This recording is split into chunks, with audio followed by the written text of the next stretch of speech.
It's commonly known that a lot of Gen Z and boomers have contradicting beliefs on what work-life balance means. And this difference is comically cited as a source of frustration in our workplaces today.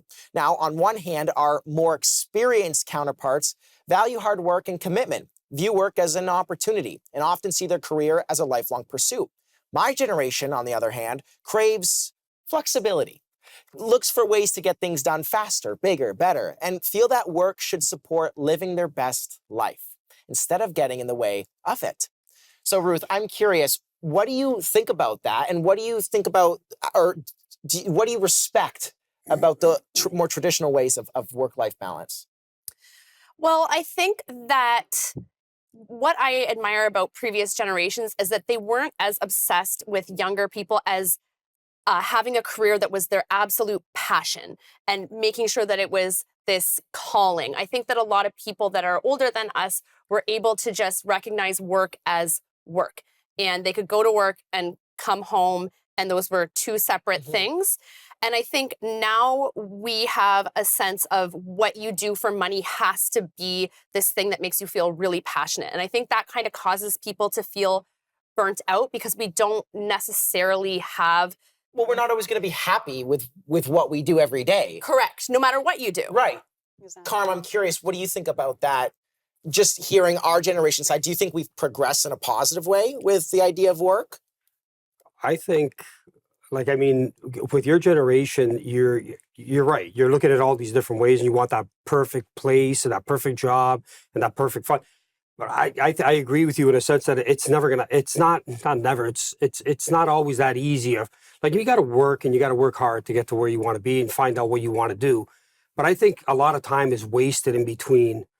Because like a lot of people, and I don't mean this in a bad way, like they go to university, right? And they come out, they got this degree, and they think, okay, I got this degree.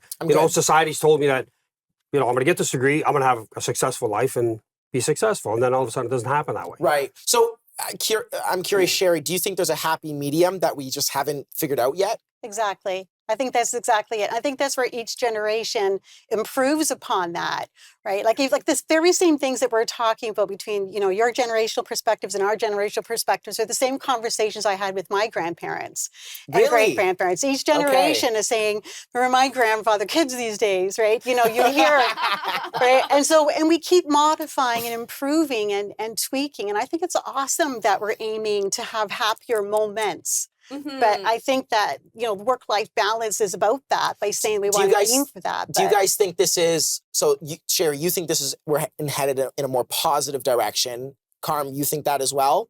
Yeah. We're just adapting, we're changing the way that we think about work? We want to be realistically optimistic, right? Like, yes, we want to, I think we're learning too, work-life balance. Like, it doesn't mean that we have to work 80, 100 hours a week anymore. More efficient. More efficient and being adaptable and flexible and all those good things. That I really like is the idea of work-life presence rather than balance, so that the ideal situation would be that wherever you are, you can be fully present. So if you've done your job correctly, you should be able to go and be with your family and be fully present. And if you've been fully present with your family, then you should be able to go to work and not be fully present. And exactly. What do you think, like, Ruth, what do you hope future you would have done today? Like, do you think you would have wished you worked harder so you had a better retirement? Or like, I don't know. I'm definitely a dream chaser, and I'm always trying different things, but I have learned through experience that even something that you're deeply passionate about, you can burn out of and you can have bad days. I don't know if I would do anything different. I would just keep working hard and keep checking in with myself. And well, one of the things when I was sitting down with the one older couple that I interviewed was, I think our generation has said, well, we want to start enjoying life earlier because your generation doesn't seem like they enjoyed their work as much as what we strive to. Like, it was a job. You stay there for 40 years, you suck it up, and you have a good retirement.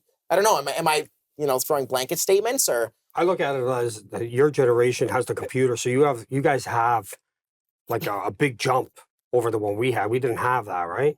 So if I would look at myself and say, what would I tell myself from before is like investments and stuff like that would ease the way that you got to work and all that. Like, at this point in time, I would have probably been in a different area, right? You know what I mean? But you guys have the internet. You guys have the knowledge of going onto the computers and this and that. Learning quicker, younger. Yes, absolutely. But a lot of people don't take that.